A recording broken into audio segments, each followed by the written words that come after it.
Hello everyone and welcome back to the second part of Who Am I?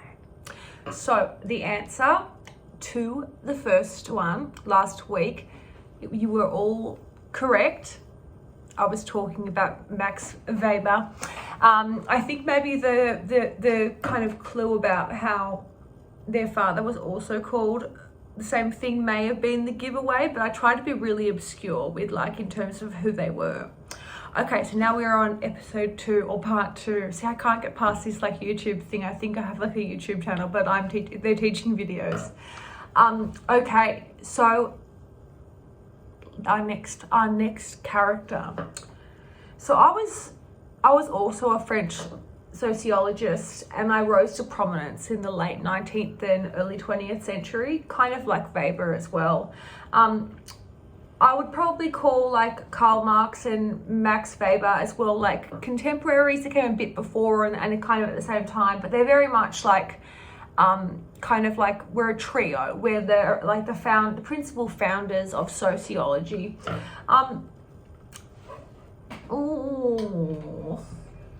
I'm very much interested in the fact that social life has a quality to it, and that human societies should, could, and need to be studied scientifically. So very much using ideas from anthropology and looking at the way in which society is constructed and how it works and how people live within society.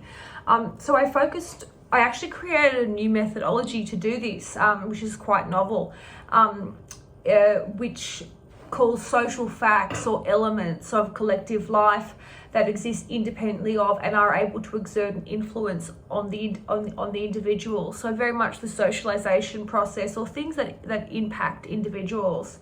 I've published a lot of books, a lot. I wrote one called On the Division of Social Labor, The Rules of the Sociological Method, Suicide, and the Elementary Forms of Religious Life.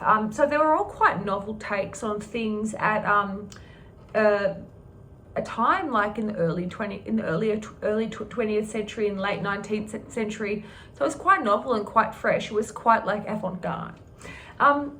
So when I first started writing my work, sociology wasn't recognized as an independent field of study. It was seen as very much a hybrid, or it was not really well respected.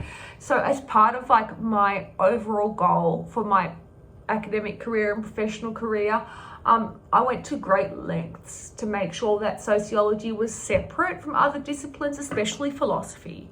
So philosophy had been a discipline that had been around for millennia prior to that, and I wanted people to know that sociology is an entirely different field with many different methodologies and many different ways of doing it, and it could be really effective in understanding a world that was changing with looking at late industrialization, people living in cities, technology, etc., and wars that were kind of bringing nations together, and the idea of the international was becoming more apparent. I've